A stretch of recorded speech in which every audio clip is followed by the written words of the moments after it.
Hello and welcome to Smart Prep Net. I hope you all are doing fine. तो अभी तक हमने PY को डिस्कशन कर रहे थे और उसमें आज जानते हैं एक दिन का गैप हो गया है। एनीवे वो उसके लिए कंपनसेट करेंगे, हम जल्दी उसको कंप्लीट करने की कोशिश करेंगे। तो like now onwards I have decided like कि दिन के लाइक कि नाउ डेट्स ऑफ एनटीए का आ गया है, ठीक है। तो होपफुली कि जितना जल्दी हो सके सब लोग फॉर्म फिल अप कर दें। Don't wait for the last minute. और अब हम क्या करेंगे कि मॉर्निंग में जो हम करते हैं डिस्कशन पीवाईक्यूज का वो कंटिन्यू रखेंगे वीडियो डेली, और इवनिंग में भी एक वीडियो सिलेबस के जो टॉपिक्स हैं उस पर आएंगे, ठीक है। सो दैट कि विद इन टाइम फ्रेम हम कंप्लीट कर लें, ठीक है। तो लेट्स कंटिन्यू। तो आज का टॉपिक है जो हम फर्स्ट यूनिट से शुरू करेंगे, जो फंडामेंटल से। उसमें का जो शुरू की एक बेसिक टॉपिक है कि स्कोप क्या है, ये उसके लिए एक अलग से लेक्चर ले लेंगे। Let's start from the lighter topic, ठीक है। Then we will subsequently go towards the heavy topics. तो उसमें एक टॉपिक है structure and composition of atmosphere. Will go a little basic, क्योंकि इसके बारे में हम बस बेसिक ही जानेंगे। पढ़ना तो वैसे बहुत कुछ है, but those parts are also there in different units, like environmental chemistry में है, ठीक है। केमिस्ट्री क्या है एटमॉस्फेयर की, तो उसमें हम जाते हैं। फिर इन्वायरमेंटल जियोलॉजी है जो जियो साइंसेज, उसमें है क्या यूनिट 4 में, ठीक है। कुछ चीज़ें हम एनर्जी एनवायरनमेंट में पढ़ेंगे, लेकिन मोर और लेस की हम पहले ही पढ़ लेंगे, ठीक है। तो उसके बाद पहुंचते पहुंचने तक it will be like just little bit adding on, ठीक है। क्योंकि अगर सिर्फ एक एटमॉस्फेयर पे मैं वीडियो बनाता तो 2-3 घंटे हो जाएगा, ये सारे टॉपिक का ओवरलैपिंग। लेट्स सी लाइक कि अगर उस तरह का चाहिए तो उस तरह भी किया जा सकता है। जैसे कि एटमॉस्फेयर की बात की, वो बेसिक से लेके पूरा सिलेबस सारा एक साथ कवर है, ठीक है। Anyway let's start with this class, structure and composition of atmosphere from unit 1। तो ये बहुत बेसिक से शुरू करेंगे। तो आज हम क्या क्या पढ़ेंगे कि इवोल्यूशन कैसे हुआ अर्थ का एटमॉस्फेयर, मतलब जैसा अभी देखते हैं वो कैसे आया। उसके बाद पढ़ेंगे स्ट्रक्चर क्या है एटमॉस्फेयर का। उसके बाद पढ़ेंगे एटमॉस्फेरिक बाउंड्री लेयर क्या है, और कंपोजिशन ऑफ अर्थ एटमॉस्फेयर क्या है, ठीक है। उसमें कुछ अच्छी चीजें भी मैं बताऊंगा कि एक, एक अच्छी इनिशिएटिव भी ले रहे हैं हम इस लेक्चर के अलावा।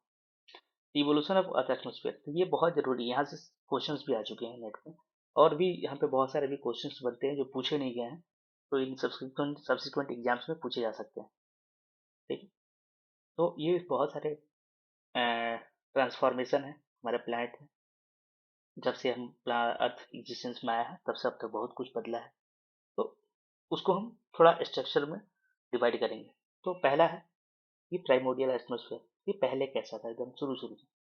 उसके बाद एक इवेंट आता है जिसको बोलते हैं द ग्रेट ऑक्सीजनेशन इवेंट, जब अर्थ में ऑक्सीजन ऑक्सीजन की मात्रा बढ़ने लगती है, ठीक है। पहले नहीं था। उसके बाद मॉडर्न एटमॉस्फेरिक डेवलपमेंट, जो भी हम देखते हैं, जो कंपोजिशन है जो पढ़ेंगे वो सब कुछ मॉडर्न का है। जो भी हम कि इतना परसेंटेज ये है ऐसे है, इतने लेयर्स हैं, ये सब मॉडर्न।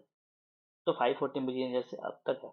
और ये बहुत इंपॉर्टेंट है ईयर, क्योंकि ये ऐसे क्वेश्चन एनटीए पूछता है, यूजीसी नेट पूछता है ऐसे क्वेश्चन, ठीक है। तो ये पूछ सकता है कि ऑक्सीजनेशन इवेंट कब था, और 4 ऑप्शन दे देगा। तो फिर अगर नहीं पता रहेगा तो मोस्टली गलत हम कर सकते हैं, इसलिए। तो चलते हैं पहले पे, ये प्राइमोडियल एटमॉस्फेयर जो 4.5 से 4.0 बिलियन से हुए। तो वो एटमॉस्फेयर कैसे बना था, तो अर्थ पे जो वोल्केनिक आउटगैसिंग हुई थी, मतलब वोल्केनो फूटते थे बहुत ज़्यादा, वोल्केनिक इरप्शन होते थे, तो उसके साथ साथ बहुत सारे गैसेज निकलते थे। तो इस पे एक क्वेश्चन आ चुका है आई थिंक 1-2 साल पहले, कि इसमें से बताना था कौन सा वोल्केनिक आउटगैसिंग से रिलेटेड नहीं है या ऐसी समथिंग। तो उसमें ऑक्सीजन भी ऑप्शन था, तो ऑक्सीजन नहीं था। तो कौन कौन से गैस निकलते थे, water vapour, carbon dioxide, nitrogen, sulphur dioxide, hydrogen sulphide, इसके अलावा मीथेन भी था, मतलब ट्रेसेज अमाउंट ये सब भी थे। तो उसमें ऑक्सीजन प्रेजेंट नहीं था, मतलब एकदम नहीं के बराबर था। भी तो मान के चलेंगे उसको नहीं करेंगे, अगर क्वेश्चन आता है तो नहीं था, ठीक है। फिर स्लोली क्या होता है कि अर्थ कूल होता है, वाटर वेपर कंडेंस होते हैं, ओशंस बनते हैं, और बहुत सारी चीज़ें एक कंपोनेंट एटमॉस्फेयर से जाता है, उसकी जगह रिप्लेस होता है। ठीक है, ये है prebiotic atmosphere. Prebiotic मतलब लाइफ हैपन होने से पहले, जब जीवन नहीं था उसके पहले का एटमॉस्फेयर ऐसा था कि CO2 था, H2O था, CO था, ठीक है, NH3 था, CH4 था, H2 था, हाइड्रोजन था, N2 था। तो देख सकते हैं कि CO2 कितना था, और ये मॉडर्न है अभी हम, तो CO2 कितना कम हो चुका है और ऑक्सीजन ज़्यादा है। ठीक है, आर्गन उसमें उतना नहीं था, अभी बहुत ज़्यादा है। तो बहुत ज़्यादा क्या, इन कंपेरिजन हम बोल रहे हैं, ये तो बहुत कमी है वो टोटल एटमॉस्फेयर का। उसके आगे ग्रेट ऑक्सीजनेशन इवेंट। ठीक है, तो इसमें क्या होता है, एक सिग्निफिकेंट ट्रांसफॉर्मेशन होता है एटमॉस्फेरिक हिस्ट्री में, जब साइनोबैक्टीरिया इवॉल्व हुए, फोटोसिंथेसिस करने लगे, तो माइक्रो ऑर्गेनिज्म क्या किए, कार्बन डाइऑक्साइड को कन्वर्ट करने लगे किस चीज़ में, ऑक्सीजन में। ठीक है, तो ऑक्सीजन बढ़ने लगा एटमॉस्फेयर में, उसके कारण जो एटमॉस्फेरिक केमिस्ट्री थी वो बदलने लगी। ठीक है, उसमें प्रोसेस में क्या क्या हुआ, atmosphere oxygen near zero significant level पे चेंज आया, precipitation of dissolve iron from the oceans हुआ। ठीक है, उसके बाद क्या, कंडीशन अलाउ किया इवोल्यूशन ऑफ एरोबिक ऑर्गेनिजम्स। ठीक है, उसके बाद फॉर्मेशन ऑफ ओजोन लेयर भी हुआ, ये इवेंट होने के कारण, ऑक्सीजनेशन इवेंट कारण। और वो क्या पीस बना, वो हमें शील्ड करता है यूवी रेडिएशन से, तभी आज हम चैन के आराम से बाहर भी घूम पाते हैं। और ना नहीं होता तो वो यूवी रेडिएशन का लाइफ पॉसिबल नहीं होती, क्योंकि वो सेल्स के साथ रिएक्ट करता, म्यूटेशन होता, अलग अलग डिजीज का लोग मर जाते, या फिर एक अलग तरह का लाइफ फॉर्म होता, हु नोज, कौन जानता है कैसा क्या होता। तो उसके बाद ये मॉडर्न एटमॉस्फेयर डेवलपमेंट जो 540 मिलियन ईयर से अभी तक है, कि oxygen content continued increasing reaching near modern levels, अभी जो चल रहा है ड्यूरिंग एनोडोजोइक इवन में। ठीक है, ये हम पढ़ेंगे, ये जियोलॉजिकल टाइम स्केल से भी सवाल आते हैं in geo science, environmental geo science chapter में, या फिर देखूंगा तो पहले भी उसको कर लूंगा, ताकि ये सब चीज़ें क्लियर रहें आसानी से समझने में।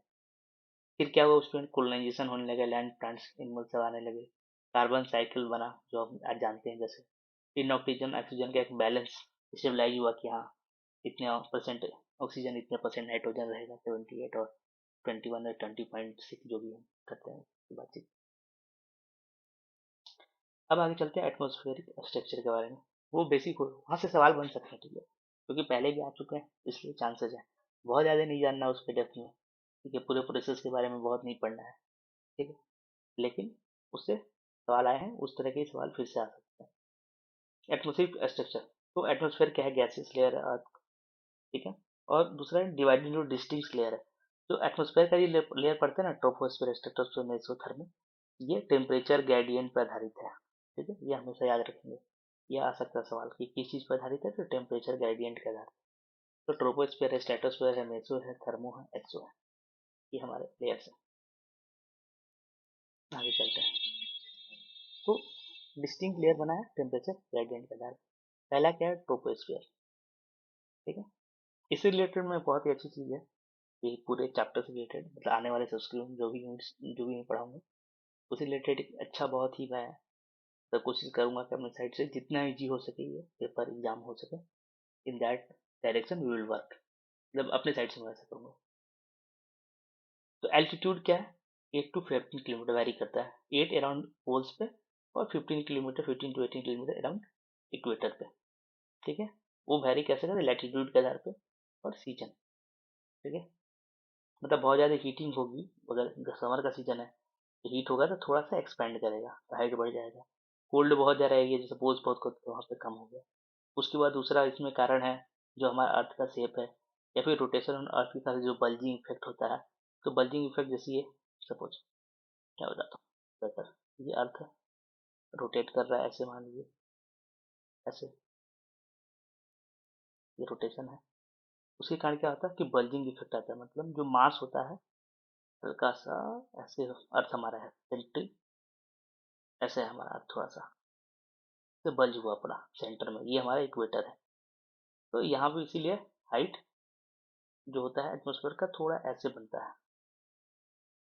ठीक है, तो यहाँ पे हाइट ज़्यादा हो जाती है, और यहाँ पे ठंडा भी है, यहाँ पे हीट भी ज़्यादा है, उसी कारण भी एक्सपेंशन है, और यहाँ ठंडा भी है, और प्लस ऐसे बल्जिंग इफेक्ट के कारण यहाँ पे 8 किलोमीटर के आसपास। ज़्यादा डिटेल में पढ़ेंगे हम, इससे रिलेटेड सवाल आते हैं। उसके आगे आ गया 70 to 80% एटमोस्फेरिक मास इसी में होता है। क्यों? ग्रेविटेशनल पुल के कारण मोस्ट ऑफ द गैसेज जो होते हैं, ठीक है, जितना नजदीक हम अर्थ के उतना ज्यादा ग्रेविटेशनल पुल, उसके कारण most of the mass is concentrated troposphere में जाता है, एटमोस्फेयर का। ठीक है, temperature decreases with height 6.5 kilometre जो लैप्स रेट है उसके हिसाब से। ठीक है, जितना जैसे 1 किलोमीटर बढ़े 6.5 डिग्री अपने आप कम हो जाएगा, फिर 1 किलोमीटर 6.5 डिग्री अपने आप। ठीक है, ये रेट फिक्स नहीं है, ये थोड़ा वैरी करता है, बट एक हमने एक एवरेज लिया है 6.5। ऑलमोस्ट ऑल वेदर फिना जो भी होते हैं लगभग सब कुछ यहाँ पर, कुछ कुछ फिनोमेना है जो उसके बियॉन्ड भी होते हैं, लेकिन वो हम पढ़ेंगे आगे। हाईएस्ट कंसंट्रेशन है वाटर वेपर और एरोसोल्स का। ठीक है, एरोसोल्स में सब कुछ आते हैं, डस्ट पार्टिकल्स ये सब वगैरह। स्ट्रॉन्ग वर्टिकल मिक्सिंग होते हैं ड्यू टू कन्वेक्शन। अर्थ हो गया, हीटिंग होती है, ये अर्थ का सरफेस से हीटिंग होती है, ये सारे ऊपर जाते हैं, फिर ऊपर मिक्स होते हैं। ठीक है, ये ऊपर चले गए तो कूल हो गया, तो फिर इधर इधर स्लोप मिला, इधर ठंडा, तो इधर मूव कर गया, इस कारण ये एक सर्कल भी चलते रहता है। ठीक है, ये हम पढ़ेंगे आगे ये कैसे होता है। ठीक है, देखता हूँ मैं सारा ऐसा करता हूँ, जितने एटमोस्फेयर का यूनिट है सिलेबस में सब एक साथ ले लेता हूँ, इस बेटर एक बना भी रहेगा कोहेसन। ठीक है, बट उसको पार्ट वाइज ही लेंगे, एक साथ में, एक साथ बहुत हेवी हो जाएगा, फिर आप लोग ही कहोगे माथे पे पूरा आ गया। टेम्परेचर में क्या 15 डिग्री सेंटीग्रेड है सी लेवल पे एवरेज, और -56 डिग्री है ट्रोपोपॉज पे। ठीक है, ये एवरेज टेम्परेचर लिया गया है। आपको भी हमारे यहाँ तो इतना नहीं जाता है, हमारे तो हमेशा 30 से ऊपर ही रहते हैं क्योंकि हम ट्रॉपिकल एरियाज में रहते हैं, पर ठीक है, होता है। ये पूरे एवरेज लिया गया। कोई पोलर रीजन से बैठ के देख रहा होगा, ठीक है, नॉर्थ पोल पे, वो कहेगा तो 14 डिग्री हमारा कभी जाता ही नहीं है, हमने तो सुना ही नहीं है। तो इस लाइक एवरेज है। और प्रेशर रीजन क्या है 1013.25 या फिर 1013 या 1014, एवरेज भी ले सकते हैं। ठीक है, हेक्टो पास्कल, तो ये इसको मिली बार भी बोल सकते हैं, एमबी। और ऊपर स्ट्रेटोस्फेयर के ट्रोपोपॉज के पहुंचते पहुंचते 200 हो जाता है। ठीक है, उसके बाद यहाँ पे अर्थ का एटमोस्फेयर का ये चार्ट है। ठीक है, ये है ट्रोपोस्फेयर यहाँ तक।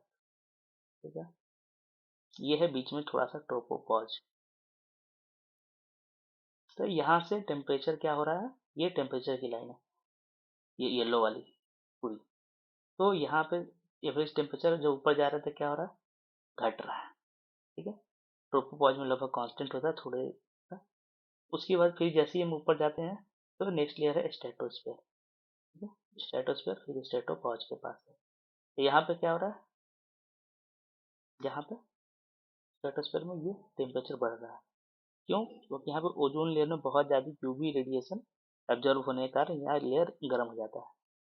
ठीक है, तो ये बढ़ रहा है। फिर उसके ऊपर हम जाते हैं स्ट्रेटोपॉज के ऊपर, तो मेसोस्फीयर आ गया, यहाँ पे फिर से टेम्परेचर कम हो रहा है।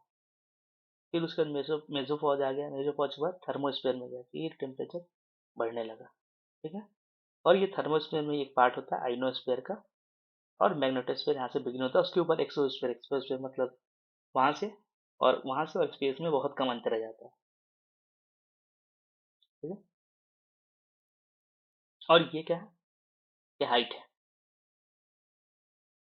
ये 90 किलोमीटर 50 किलोमीटर। ठीक है, चलते नेक्स्ट। तो ये विजुलाइजेशन की जरूरी है, पहले घटता है टेम्परेचर, फिर बढ़ता है, फिर घटता है, फिर बढ़ता है। फिर ट्रोपोपॉज क्या है, तो ट्रोपोस्फीयर और स्ट्रेटोस्फीयर के बीच का एक बाउंड्री है। टेम्पर स्टेबलाइजेज यहाँ पे रुक जाता है और स्टॉप डिक्रीजिंग विद हाइट, फिर बढ़ता नहीं है, एक थोड़ी देर के लिए, कुछ कह सकते हैं मीटर्स के लिए, कुछ 100 मीटर्स के लिए कांस्टेंट रहता है, और वो फिर से बढ़ना शुरू करता है। Act as a cold trap limiting water vaporise into the atmosphere.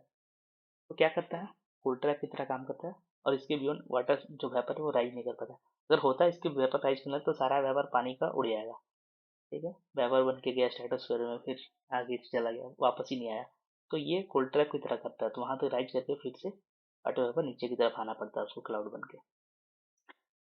अब बात करते हैं स्ट्रेटोस्फीयर का। ये ट्रोपोपॉज से 50 किलोमीटर तक होता है। ओजोन लेयर होता है 15 to 35 किलोमीटर तक। टेम्परेचर जिसमें इंक्रीज होता है विथ हाइट ड्यू टू एजॉन, अभी बात की थी ओजोन ऑब्जर्विंग यूवी रेडिएशन का। ये बहुत ही ज़्यादा स्टेबल है, और वर्टिकल मिक्सिंग बहुत कम होता है। लिमिटेड वाटर वेपर होता है, बहुत कम, वो थोड़ा बहुत कभी चलेगा तो चलेगा। ठीक है, और वेदर फेनोमेना है बहुत बड़ा। कमर्शियल एयरक्राफ्ट टिपिकली इसमें फ्लाई करते हैं ताकि क्लाउड्स ना आए, ये सब ना आए, ठीक है। पोलर स्ट्रेटोस्फेरिक क्लाउड्स इसमें फॉर्म होते हैं पोलर रीजन्स में स्ट्रेटोस्फेयर के ड्यूरिंग विंटर मंथ। वो किस चीज से बने होते हैं पोलर स्ट्रेटोस्फेरिक क्लाउड्स? तो आइस क्रिस्टल और नाइट्रिक एसिड और वाटर ड्रॉपलेट्स या सल्फ्यूरिक एसिड। और यही पोलर स्ट्रेटोस्फेरिक क्लाउड्स रिएक्ट करके ओजोन डिप्लीशन में भी कंट्रीब्यूट करते हैं। तो ये पोलर स्ट्रेटोस्फेरिक क्लाउड्स उतने अच्छे भी नहीं है, क्योंकि क्लाउड्स बने हैं उसके साथ अगर बहुत सारे जैसे क्लोरीन हुआ है, इस तरह के भी गए हुए हैं हार्मफुल, या फिर सल्फ्यूरिक एसिड, ये सब गए हुए हैं, उनके गैस बन के उनके आइस क्रिस्टल बनते हैं तो वो रिएक्ट करते हैं, तो फिर वहाँ पे ओजोन डिप्लीशन होने लगता है।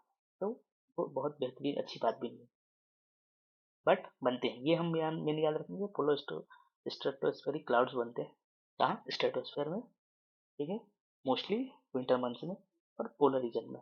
और ये किस चीज से कंपोज होते हैं? तो आइस क्रिस्टल के। टेम्परेचर रेंज क्या है इस लेयर का? -56 डिग्री, ठीक है, ट्रोपोपॉज पे, और 0 डिग्री स्ट्रेटोपॉज पे। ये 200 मिलीबार से लगभग 1 मिलीबार तक है। हाँ, कुछ कुछ बर्ड्स हैं, ये इंपॉर्टेंट है, ठीक है। पहले यूपीएससी में शायद ये पूछा गया था, मतलब एग्जाम में, तो हो सकता है कि यूजीसी को मन हो कि वहां से उठा ले, तो पूछ सकता है और ऑप्शन कुछ चेंज कर दे। तो कुछ कुछ बर्ड्स हैं जो एटमोस्फेयर स्ट्रेटोस्फेयर में फ्लाई फ्लाई करते हैं। रीजन, ठीक है, तो कुछ कुछ रीजन ऐसे पता है, लेकिन एग्जैक्ट क्या रीजन है नहीं पता। जैसे कि एक रीजन है कि आर्कटिक टर्न के बारे में कहा जाता है कि वो इसलिए करते हैं ताकि उस लेयर में ना एक जेट स्ट्रीम होती है, विंड, एक जेट स्ट्रीम है, ठीक है, वो हम पढ़ेंगे आगे। उसके कारण स्पीड ये तेज, क्योंकि ये बहुत दूर दूर तक माइग्रेट करते हैं तो जेट स्ट्रीम में उड़ते हैं, ताकि वो उनको खुद से एफर्ट कम लगाना पड़े, उस जेट स्ट्रीम से ही ये लोग तेजी से दूर जा सके, ठीक है। बाल्ड ईगल है, ठीक है, इसके बारे में कहा जाता है कि ये प्रे और इसके लिए होते हैं, तो ऐसे कर करके हैं। तो एग्जैक्ट रीजन नहीं पता है। एक बाल्ड ईगल है, याद रखेंगे, आर्किटिक टर्न है, बार हेडेड गूज है, ठीक है, कॉमन क्रेन है, ग्रेट व्हाइट पेलिकन है। अब जैसे कॉमन क्रेन है, पेलिकन है, इस पे हम लोग सोचेंगे ना ये क्या ही उड़ते होंगे। जैसे ईगल के बारे में हमें आइडिया है कि हाँ ठीक है, ईगल बहुत ऊंचा उड़ते हैं, बट जिसके बारे में, जैसे आर्किटेक्ट के बारे में हमने नहीं देखा, मोस्ट ऑफ लोगों ने, हमें नहीं आइडिया है, तो हो सकता है कि एग्जाम में गेस भी ना कर पाए, इसलिए बेटर है कि पहले से जाएं जानकर कि क्या होता है। उसके बाद है मेसोस्फेयर। मेसोस्फेयर हो गया स्ट्रेटोपॉज से 85 किलोमीटर, टेम्परेचर यहाँ डिक्रीज करता है हाइट के साथ फिर से, कोल्डेस्ट पार्ट है एटमोस्फेयर का, और मीटियोर्स टिपिकली इस लेयर में बर्न करते हैं। कुछ कुछ मीटियोर्स उस लेयर में नहीं भी बर्न करते हैं, तो स्ट्रेटोस्फेयर में आके फाइनली बर्न हो जाते हैं। और जो नहीं बर्न कर पाते, वो जो अर्थ को टच कर जाते हैं उसको मेटेराइट बोलते हैं। जो टच करने के बाद क्या होते हैं मीटियोर्स को मेटेराइट बोलते हैं। और बहुत बड़े आ गए तो पता ही है, एरिजोना में और भी कई जगह दुनिया के गड्ढे हैं, तो किस लिए? वो मेटेरियल शावर्स की वजह से। उसके बाद नॉक्टिलूसेंट क्लाउड्स बनते हैं मेसोपॉज में। क्या बनते हैं? नॉक्टिलूसेंट क्लाउड्स। भाई ये क्या होता है? जैसे कि यही सब यूजैसी पूछ सकता है, क्योंकि ना जनरल चीजें वो पूछ चुका है, अब यही से बचा है पूछने को, या और थोड़ा डेप्थ में जाके। तो नॉक्टिलूसेंट क्लाउड्स क्या होता है तो देखते हैं। ये होते हैं नॉक्टिलूसेंट क्लाउड, ये मोस्टली ट्विलाइट के समय दिखते हैं, ठीक है। अगर सन अपने, ठीक है, एक्सिस से वो नीचे जा चुका है, एक्सिस ऑफ प्लेन से, बट उसकी लाइट के का भी है, उसके स्कैटरिंग में ये क्लाउड्स दिखते हैं, ठीक है। ये क्लाउड्स मोस्टली मतलब आइस क्रिस्टल ही होते हैं, अलग तरह के। देखिए जैसे होता है, जैसे सन यहाँ आ गया, ठीक है, 60 होराइजन जो है उसके नीचे आ गया, ठीक है, ये होराइजन प्लेन के नीचे है, यहाँ पे मैं खड़ा हूँ, यहाँ से लेकिन लाइट यहाँ तक तो जा रहा है ना, तो इसमें रिफ्लेक्ट होता है, और यहाँ पे मैं खड़ा हूँ तो मुझे दिख रहा है, हाँ ये एक क्या है, एनएलसी है, नॉक्टिलूसेंट क्लाउड से, ठीक है। ये ट्रोपोस्फेरिक है, ये मीजोस्फेरिक क्लाउड है। तो हमेशा याद रखना कि ट्रोपोस्फेयर में क्या बनता है, नॉर्मल क्लाउड अपना जो बन गया, वो भी टाइप्स पढ़ लेंगे हम, ठीक है। और स्ट्रेटोस्फेयर में क्या बनता है, स्ट्रेटो, ये हम पढ़े स्ट्रेटो पोलर स्ट्रेटोस्फेरिक क्लाउड्स बनते हैं। और मीजोस्फेयर में क्या बनता है, नॉक्टिलूसेंट क्लाउड्स बनते हैं, ठीक है? तो ये इंपॉर्टेंट चीज़ है। ये क्या टेम्परेचर है, 0 डिग्री से -90 डिग्री तक, और 1 मिलीबार से 0.01, अब मतलब प्रेशर घटते ही जाएगा। उसके बाद है थर्मोस्फीयर। ये मेसोपाउ से 600 से 1000 किलोमीटर होता है। टेम्परेचर इंक्रीजेज ड्रामेटिकली, इसमें बहुत तेजी से टेम्परेचर बढ़ता है के साथ। क्यों? क्योंकि ये ऑब्जर्व करता है हाई एनर्जी सोलर रेडिएशन को, ये लेयर। इसके यहाँ पे जो गैस की डेंसिटी होती है बहुत कम होती है। और इसमें आइनोस्फीयर भी होता है जहाँ पे अरोरा होता है। पढ़ेंगे अभी आइनोस्फीयर के बारे में, वो इसी लेयर का पार्ट है। मैनी सैटेलाइट्स इस रीजन में होते हैं। टेम्परेचर रेंज 1500 डिग्री सेंटीग्रेड से भी जा सकता है। दो this is molecular kinetic energy rather than heat as you experience। ठीक है, ये जो नॉर्मल जो हीट हम एक्सपीरियंस करते हैं ट्रोपोस्फीयर में, उसकी तरह हीट नहीं होता है। ठीक है, क्योंकि वहाँ पे एयर डेंसिटी भी बहुत ज़्यादा है, तो वो हमें उतना महसूस नहीं होगा। 1500 डिग्री है टेम्परेचर, बट वो एक काइनेटिक एनर्जी है, मॉलिकुलर काइनेटिक एनर्जी। ठीक है, इसका साइंस कभी टाइम मिला तो बताऊंगा डिटेल में, not much important for exam, but ठीक है। Extremely low approaching vacuum condition. ठीक है, प्रेशर यहाँ पे बहुत एक तरह से मान लो। उसके बाद आता है आइनोस्फीयर। ठीक है, 4A मैंने लिखा 4A क्योंकि एसी का पार्ट है। यहाँ पे एटमोस्फेयर मीट्स स्पेस। तो ये डिस्टिंक्ट लेयर नहीं है, बट एक रीजन है अपर एटमोस्फेयर, प्राइमली थर्मोस्फेयर का, जहाँ पे ये गैसेज आयोनाइज होती हैं। ठीक है, सोलर रेडिएशन द्वारा। इसमें भी कई सारे लेक हैं, डी लेयर 60 to 90 किलोमीटर। इससे सवाल आते हैं, पर आ भी सकते हैं, आए भी हैं, आ भी सकते हैं फिर से।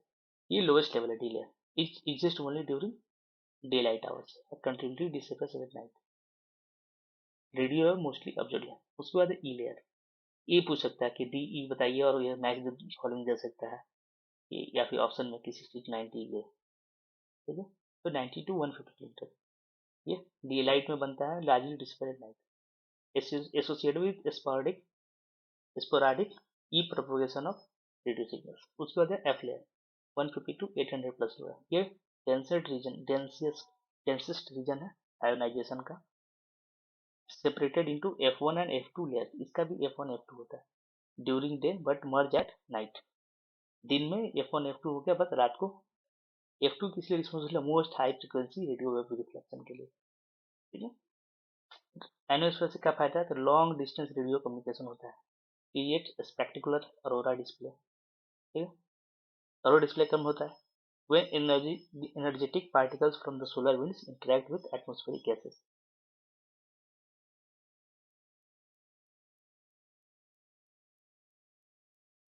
ये है आइनोस्फीयर के बारे में, कि जो रेडियो वेव्स होते हैं। अच्छा, ये फोटो पहले ये देख लेते हैं। तो जो रेडियो वेव्स होते हैं वो यहाँ से जाते हैं ट्रांसमीटर से, फिर हमारे रेडियो पे आते हैं। मोबाइल में क्या होता है, ट्रांसमीटर से जाते हैं सैटेलाइट से, फिर हमारे फोन में आते हैं। ठीक है, तो ये है, ये इलेक्ट्रिकली चार्ज है आइनोस्फीयर, नीचे की लेयर्स इलेक्ट्रिकली चार्ज नहीं है। ये एक खूबसूरत सा फोटो है अरोरस का। ठीक है, अरोरा का, नॉट अरोरस, अरोरा। ठीक है, चलते हैं आगे, फोटो बाद में देखेंगे। एक्सोस्फीयर क्या है? एक्सोस्फीयर जो थर्मोपॉज से आगे, मतलब अब ये इंटरप्लेनेटरी जो स्पेस है ना, जो पूरा, उससे ये मर्ज कर जाता है। इसमें क्या है, outermost layer low, extremely low density. उसके बाद gas molecules can keep us gravity. उसके बाद dominated by hydrogen and helium, no clear upper boundary. Next है एटमॉस्फेरिक बाउंड्री लेयर। ठीक है, ओ कहाँ गया, ये रहा एटमॉस्फेरिक बाउंड्री लेयर। ये कहाँ एग्जिस्ट करता है? ये लोअर ट्रोपोस्फेयर में एग्जिस्ट करता है। कई बार हम सोचते हैं कि ये कहाँ होगा, एपीएल कहाँ होगा। इसको प्लानिटरी बाउंड्री लेयर भी बोलते हैं, पीवीएल भी बोलते हैं। तो ये लोअर ट्रोपोस्फेयर में होता है, जितना अभी हम पढ़े ना लेयर, तो सबसे नीचे वाले के अंदर ही होता है। एक्सटेंड फ्रॉम 100 to 3000 मीटर, बस, depending on the time of day and meteorological condition, उस पर डिपेंड करता है कि हाइट कितना होगा। एरियल क्या है? लोएस्ट लेयर ऑफ ट्रोपोस्फेयर है, which connects earth surface to the rest of atmosphere. ठीक है, sources and sink of major greenhouse gases responsible for global warming resides in this boundary layer। फिर इसका characterised bye turbulence, बहुत ज़्यादा turbulence रहता है इस लेयर में, स्ट्रॉन्ग वर्टिकल मिक्सिंग होता है, ये डायरनल साइकिल चलते हैं, मतलब दिन रात का साइकिल। क्या होता है, कंटेन मोस्ट एटमोस्फेरिक पॉल्यूटेंट्स। ठीक है, सबसे ज्यादा पॉल्यूटेंट्स कहाँ होते हैं, तो एटमोस्फेरिक बाउंड्री लेयर में। ऐसे भी पूछेंगे सबसे ज्यादा पॉल्यूटेंट्स कहाँ होते हैं, तो ट्रोपोस्फेयर में। ट्रोपोस्फेयर में कहाँ होते हैं, एटमोस्फेरिक बाउंड्री लेयर में, ABL में। द टर्बुलेंस ABL में क्या कहता है, generated mainly by means of surface forcing. ठीक है, surface forcing and two most important forcing mechanism क्या क्या है, तो सरफेस रेडिएटिंग हीटिंग और cooling leading to vertical and horizontal temperature gradients और बायोंट मोशन। ये डिटेल में और हम पढ़ेंगे। ठीक है, ये कैसे होता है। टर्बुलेंस दस generated is characterized conductively induced turbulence, convectively induced, convection के कारण जो टर्बुलेंस इंड्यूस होता है, ठीक है, सरफेस हीटिंग और कूलिंग की वजह से। एक ये हो गया मैकेनिज्म। दूसरा frictional drag close toward surface introduces shear in the horizontal wind causing formation of mechanically induced turbulence। ठीक है, क्या करता है, मैकेनिकली इंड्यूस्ड टर्बुलेंस होता है। ठीक, तो सरफेस हीटिंग का मतलब ये सरफेस है। ठीक है, इनकमिंग सोलर रेडिएशन, ये हीट हुआ। ठीक है, ये एयर राइज किया, वर्टिकली राइज किया, कूल होगा तो डाउन आएगा। ठीक है, राइज हुआ तो यहाँ एम्प्टी स्पेस हो गया, इधर से हवा आया हॉरिजॉन्टली स्पेसेस को करने, तो ये ऐसे चल रहा है साइकिल। ठीक है, टेम्परेचर ग्रेडियंट डिफरेंट ग्रेडियंट्स पे डिफरेंट टेम्परेचर, तो ये सब अलग अलग तरह से चलता है। ये हो गया कन्वेक्टली भी इंड्यूस्ड। ठीक है, दूसरा क्या है, फ्रिक्शनल ड्रैग, जो अर्थ घूम रहा है उसके कारण भी तो हवा अर्थ के साथ रोटेट करेगा, तो फ्रिक्शनल ड्रैग के कारण भी मैकेनिकल इंड्यूस टर्बुलेंस होता है। ठीक है, जैसे बीच में बहुत ही वैसा सरफेस आ गया पहाड़ों वाला, ये सब चीज इस तरह से। ठीक है? आगे चलते हैं। अब क्या है, कंपेरिजन दिया हुआ है यहाँ पे ABL के रूप में, ABL और फ्री एटमोसफेयर के बीच में। डिफिनेशन दोनों का है। ठीक है, वर्टिकल एक्सटेंड कितना है। ठीक है, रिस्पॉन्स टाइम क्या है, टर्बुलेंस कितना है, बहुत ज़्यादा टर्बुलेंट रहता है ये कम रहता है, मिक्सिंग क्या है, स्ट्रॉन्ग मिक्सिंग है, मॉइस्चर पॉल्यूटेंट्स क्या है, लिमिटेड वर्टिकल मिक्सिंग है, प्राइमरी हॉरिजॉन्टल ट्रांसपोर्ट होता है फ्री एटमोसफेयर, डायरनल वेरिएशन है। ठीक है, विंड पैटर्न दोनों जगह कैसा रहता है, यहाँ पे effect by surface friction obstacle, typically lower speeds with direction share. यहाँ पे जियोस्ट्रॉफिक विंड होती है, जैसे कि प्रेशर ग्रेडियंट को रिलीज। ठीक है, हाइयर स्पीड होता है, टेम्परेचर प्रोफाइल है। ठीक है, ऑफन कंटेंस टेम्परेचर इन्वर्जन, मतलब जैसे हम पढ़े ना कि क्या पढ़े ट्रोपोस्फीयर में कि हाइट के साथ टेम्परेचर कम होता है, लेकिन टेम्परेचर इन्वर्जन मतलब क्या होता है कि हाइट के साथ टेम्परेचर बढ़ने लगे ट्रोपोस्फीयर में। ठीक है, ये कब होता है हम पढ़ेंगे आगे नेक्स्ट अगले मैं आप सीधे एटमोस्फेयर ही के साथ पढ़ा देता हूँ। एटमोस्फेयर, वेदर, क्लाइमेट, सब कुछ जो भी कुछ एटमोस्फेयर में होता है, अलग अलग यूनिट से लेके केमिस्ट्री से लेके केमिस्ट्री सारे यूनिट्स। ठीक है, उसके बाद ही अलग भी चलेंगे, फिर इसी तरह वाटर का करेंगे एक साथ ही, पॉल्यूशन वगैरह सब कुछ कर लेंगे। ये ज़्यादा बेटर अप्रोच है ताकि कंटिन्यूएशन भी बना रहेगा। ठीक है, हम बात करते हैं वजन का, तो हम पढ़े ट्रोपोस्फेयर में हाइट के साथ टेम्परेचर 6.5 डिग्री पर सेंटीग्रेड क्लैप्स रेट के हिसाब से घटती है। बट इन्वर्जन में क्या होता है कि यहाँ का टेम्परेचर मान लो 0 डिग्री है, तो हाइट पे 10 डिग्री सेल्सियस हो जाता है, तो ये तो बढ़ गया ना, तो इसको इन्वर्जन बोलते हैं। और इसमें क्या होता है, फ्री एटमोस्फेयर में मोर स्टेबल टेम्परेचर प्रोफाइल होता है। मॉइस्चर कंटेंट क्या होता है, हाइयर होता है या लोअर होता है, पोल्यूटन कंसेंट्रेशन कितना होता है, सबसे ज़्यादा यहाँ होता है। क्लाउड फॉर्मेशन क्या होता है। ठीक है, तो कंटेंट्स बाउंड्री लेयर क्लाउड, जैसे ट्रेसर, stratus, stratocumulus, fog, air. Contents middle and high, cirrus, cirrostratus, altocumulus, ये सब होता है। उसके बाद स्टेबिलिटी कैसा होता है, सोशल इन्फ्लुएंस कैसा होता है, स्ट्रक्चर क्या होता है, मॉडलिंग कैपेसिटी क्या होती है, तो ये सब देख लेने। उसके बाद है atmospheric energy balance. Atmospheres play a crucial role in Earth's energy balance. ठीक है, solar radiation enters the atmosphere. Some is reflected by clouds, aerosols, some is absorbed by atmospheric acid. The remainder reaches warm Earth's surface. Earth emits infrared radiation. Greenhouse gases trap some of the outgoing radiation. But greenhouse naturally effect raise Earth's ambient temperature by 23 and 33 degrees Celsius. तो ये जो energy balance है कि कितना आया अर्थ, solar incoming radiation अर्थ पे कितना energy आया और कितना गया, जितना आया उतना ही जाना चाहिए ताकि अर्थ का जो एवरेज बैलेंस है टेम्परेचर वो बना रहे एनर्जी। ठीक है, ज़्यादा आ गया कम गया तो भी बैलेंस बिगड़ेगा, आया और कम गया तो भी बैलेंस बिगड़ेगा। ठीक है, और ज़्यादा चला गया जितना आना है उससे ज़्यादा तो भी बैलेंस बिगड़ेगा। तो उसके लिए इसको हम पढ़ेंगे एकदम डिटेल में। ठीक है? ये है इनकमिंग सोलर रेडिएशन, हमारे 100 यूनिट आया। ठीक है, तो आया, तो यहाँ देखते हैं एटमोसफियर में 25 यूनिट ऑब्जर्व हो गया। ठीक है, तो यहाँ पे 25 लिख लेते हैं। सरफेस में 45 हो गया, 45 सरफेस में चला गया। ठीक है, तो ये हो गया 70 यूनिट। 25 रिफ्लेक्ट हो गया, 100 आया, 25 रिफ्लेक्ट हो गया क्लाउड से, कुछ ऑब्जर्व किया कुछ रिफ्लेक्ट कर दिया। ठीक, उसका सरफेस से रिफ्लेक्ट हो गया 5, तो टोटल कितना हो गया 100। उसके बाद जो क्लाउड में 25 था उसमें से भी कुछ रिफ्लेक्ट होके गया एटमोसफेयर में, मतलब स्पेस में वापस। ठीक है, यहाँ पे ऑब्जर्व अर्थ ने किया था तो सरफेस पे, तो सरफेस पे जो ऑब्जर्व हुआ था 45, उसमें से कुछ इवेपोरेशन में चला गया 24 यूनिट, कुछ एसिड नॉर्मल थर्मल चला गया बाहर 5 यूनिट, फिर सरफेस से 1, ठीक है 104 यूनिट गया, कुछ ग्रीन हाउस गैसेज के कारण फिर से वापस आ गए 88 यूनिट्स। ठीक है, उसमें से कुछ रिफ्लेक्ट हुए फिर 12, फिर 4, ठीक है यूनिट रिफ्लेक्ट हो गया सरफेस के द्वारा, रेडिएट कर दिया गया।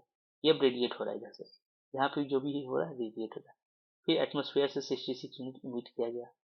तो ये पूरा मिला के, ठीक है 100 होना चाहिए, मतलब दोनों साइड 100 आया और 100 यूनिट्स गया। ठीक है, ये यूनिट ऐसे लिया गया एक नॉर्मल। ठीक है, असल में किलोवाट होता है, कितना वाट आया, वाट एनर्जी पर स्क्वायर मीटर, बट यहाँ पे यूनिट में लिए हैं ताकि आसानी रहे। ठीक है, तो 100 और 100 जाना चाहिए, तो ये बैलेंस में है। और डिटेल में पढ़ेंगे इसका कुछ कुछ कैरेक्टरिस्टिक्स था। ये बस इंट्रोडक्शन था। अब आ गया होमोस्फेयर और हेटरोस्फेयर में क्या अंतर है। ये भी एक टाइप है एटमोस्फेयर को बांटने का। ठीक है, तो ये थर्मली इंड्यूस्ड नहीं है, ये मोस्टली कह सकते हैं कि गैस का जो कंस्टिट्यूएंट है उसके आधार पर कि किस लेयर में, जो जैसे एक लेयर है सपोजिए, इसमें हम जा रहे हैं, यहाँ पे हो, यहाँ पे हो, यहाँ पे हो, सपोजिए ये इंस्ट्रूमेंट यहाँ पे देखे तो देखे कि 70%, सपोज एग्जाम्पल दे रहा है कि 78% नाइट्रोजन है। यहाँ भी देखे हाइट पे 78% नाइट्रोजन है, यहाँ भी सेम। ये क्या हो गया होमो, और ये ऑक्सीजन 20.6 है, 20.36। ठीक है, तो मतलब ये एक तरह से क्या हो गया होमोस्फेयर की, यहाँ पे लीजिए चाहे यहाँ पे लीजिए। लेकिन एक ऐसा भी लेयर है, यहाँ पे लेयर है तो ऑक्सीजन 78 है, यहाँ पे ले रहे हैं ऑक्सीजन 66 है, 60 है, यहाँ पे ले रहे हैं तो 50 है, तो ये एटमोस्फेयर हो गया। ठीक है, तो एल्टीट्यूड क्या होमोस्फेयर क्या, 80 टू 100 किलोमीटर, ये क्या है 80 to 100 kilometre to outer sphere, मतलब इसके बाद जितना है वहाँ आउटर स्फीयर। कंपोजिशन कैसा है कि वेल मिक्सड है, यूनिफॉर्म है, यहाँ पे एसिडिफाइड है मॉलिक्यूलर वेट के हिसाब से। मिक्सिंग प्रोसेस टर्बुलेंट मिक्सिंग है, मॉलिक्यूलर डिफ्यूजन डोमिनेट करता है। प्राइमरी गैसेज यहाँ का, ठीक है N2 है, O2 है, आर्गन है, कार्बन डाइऑक्साइड है, यहाँ पे क्या है ऑक्सीजन है। मतलब हर लेयर में अलग अलग, जैसे कि इसका मॉलिक्यूलर वेट ज़्यादा है वो नीचे रहेगा, उसके ऊपर उसके लेयरिंग बना रहेगा। ट्रोपोस्फेयर स्ट्रेटो और मीजो का कुछ पार्ट आता है इसमें, अपर मीजोस्फेयर, थर्मोस्फेयर, एक्सोस्फेयर आएगा। गैस बिहेवियर क्या है, gases have single fluid, gases separate by molecular mass, named after Sidney Chapman. Sidney Chapman दोनों का जब साइंटिस्ट है। डिस्कवरी पीरियड 1950 में कंसेप्टलाइज किया गया और 1960 तक आइडेंटिफाई कर लिया। Temperature variation complex pattern, strong temperature gradient है। प्रेशर रेंज वही है कि 10313 मिलीबार या हेक्टोपास्कल से 0.01 तक, यहाँ पे 0.01 से नीचे और ज़्यादा कम रहेगा प्रेशर। नेक्स्ट है एटमोस्फेरिक कंपोजिशन। ठीक है, एटमोस्फेयर में ये कंपोजिशन होगा केमिकली कि कौन कौन से उसमें केमिकल होते हैं। तो प्राइमरी गैसेस, ट्रेसेस गैसेस और वेरिएबल कंपोजिशन। तो प्राइमरी हो गया नाइट्रोजन 78.08, ऑक्सीजन 20.95%। ठीक है, argon 0.93%, carbon dioxide 0.04% as of 2024। ठीक है, पहले हम जब पढ़ते थे मुझे याद है कि 0.03 होता था, 0.04 हो गया, यानी कि बढ़ते जा रहा है। नियोन हो गया 18.2 पार्ट्स पर मिलियन, हीलियम हो गया, मीथेन हो गया, ये परसेंटेज में नहीं है, ये पार्ट्स पर मिलियन में। हाइड्रोजन हो गया, और ओजोन वैरी ओजोन हो गया, उसके बाद वाटर वेपर और एरोसोल, ये सब तो वेरिएबल है, जिस एरिया में ज़्यादा डस्ट वहाँ ज़्यादा हो जाएगा, जिस एरिया में कम होगा, तो लाइक दैट। ठीक है, तो ये बात थी कंपोजिशन की, इसी से सब सवाल आते हैं आगे पीछे करके। ठीक है, देखेंगे सवाल की आईक्यूज में मैंने देखे हैं, उसके अलावा प्रैक्टिस क्वेश्चन भी देखेंगे बाद में। अब चलते हैं आगे, ये क्या है, ये क्या देखा एटमोस्फेयर लिया, तभी तो हम पढ़े ही। हाँ वही पढ़े, जो पढ़े वही बात है। ठीक है, मैं ऐसे A4 नोट्स बना रहा हूँ। ठीक है, जो मैं 4-5 दिन, एक वीक बाद, ठीक है, जो भी यूनिट होगा, जो भी मैं क्लास लूंगा उस वीडियो के 1 यूनिट बाद उसकी PDF में बना के डाल दूंगा। सब कुछ यहाँ पर, जैसे troposphere, surface heat, decrease contains almost all weather का highest water vapour concentration, strong vertical mixing, की कैरेक्टरिस्टिक। तो इसमें और भी कुछ ऐड आउट करना है, वो मैं देख लूंगा अपने हिसाब से। इसलिए कि कंसाइज नोट्स हो गया, you have to just read it, print out ले लेने का है, या फिर अगर आप डिवाइस पे पढ़ना चाहते हैं, ठीक है, टैबलेट्स पे, लैपटॉप पे, इट्स ऑन यू दिस, कि कैसे कंफर्टेबल है। तो इसको एक जगह रहेगा, you have all the thing in single line, ठीक है, टेबलेटेड फॉर्म में, सो दैट कि easy to remember, easy to revise, ये एकदम नोट्स की कॉन्सेप्ट। तो ये मैं कोशिश करूंगा तो ऑलमोस्ट पूरी यूनिट का दे दूं, जितने 10 चैप्टर्स हैं सबके ऐसी। इसमें हो सकता है कुछ कुछ टॉपिक्स अगर मिसिंग हो जो एग्जाम में पूछा गया पहले, तो वो चीज़ सब पीवाईक्यूज में कवर है, उसके लिए वरी नहीं करना। अगर यहाँ से कुछ छूट गया उसको पीवाईक्यू वाले यूनिट के वीडियो देख के, या फिर उसके पीपीटी में आने वाले टाइम में अपलोड कर दूंगा, वहाँ से देख के कंप्लीट करना है। But better to watch videos, क्योंकि वहाँ कुछ कुछ कॉन्सेप्ट भी क्लियर कराया गया। ठीक है, तो आई थिंक समझ में आ गया। ठीक है, तो अभी के लिए इतना ही, नेक्स्ट वी विल डिस्कस। ठीक है, हम नेक्स्ट ना एटमोसफेयर को ही कंटिन्यू करेंगे, मतलब एटमोसफेयर की बात करें, स्ट्रक्चर कंपोजिशन हो गया, तो इसी से रिलेटेड जैसे इसमें जो मेट्रोलॉजिकल फिनोमेना आ रहे हैं, जैसे प्रेशर है, टेम्परेचर है, ये सभी डिस्कस है बेटर, ये एटमोसफेयर से रिलेटेड। फिर एनवायरमेंटल केमिस्ट्री में जो एटमोसफेयर का पार्ट है, ठीक है, कि क्या क्या होते हैं आर्टिकल्स, आयंस क्या होते हैं, केमिकल स्पेसिफिकेशन, ये सब कर लेंगे। फिर एनवायरमेंटल जियो साइंस से जो क्लाइमेट वाला पार्ट है, जैसे कंसेप्ट है मानसून का, लीनो नानीला का, ठीक है, जो ग्रेडियंट फोर्सेज होते हैं, कोरिलियस फोर्स है, अर्थ का हीट बजट है, तो ये सब भी हम इसके साथ ही कर लेंगे। फिर पॉल्यूशन जो होता है, एयर पॉल्यूशन, फोटोकेमिकल स्मोक, ये सब बनता है, उसके रिलेटेड क्या क्या लॉज हैं, वो सब कर लेंगे। लॉ को रहने लेंगे, लॉ को देखते हैं, वो एक अलग वीडियो देखते हैं कि कैसे एक तरह से पैटर्न बना रहे ताकि पढ़ने में आसानी रहे। ठीक है, सिलेबस थोड़ा इधर से डिसइंटीग्रेटेड दिया हुआ है, तो हम इंटीग्रेट पढ़ के पढ़ेंगे। जैसे अब एटमोसफेयर पढ़ रहे हैं तो सब कुछ पढ़ ही लेंगे। ठीक है, तो मिलते हैं नेक्स्ट। ठीक है, आज ये रहेगा, कल सुबह पीवाईक्यूज वाली आ जाएगी वीडियो, और शाम को एक और लेक्चर आएगा नेक्स्ट इसके सीरीज में। तो ये अब कंटिन्यू रखेंगे, एक मॉर्निंग में एक इवनिंग में, और जब मॉर्निंग में पीवाईक्यूज खत्म हो जाएगा तो उसकी जगह वही एक वीडियो रहेगा मिनट्स में, ताकि हम जल्दी से जल्दी सिलेबस कंप्लीट कर सकें। ठीक है, फॉर्म आ गया है, भर दीजिएगा, और पीवाईक्यूज जरूर करके जाइए, PYQs are much much much important for NET exam.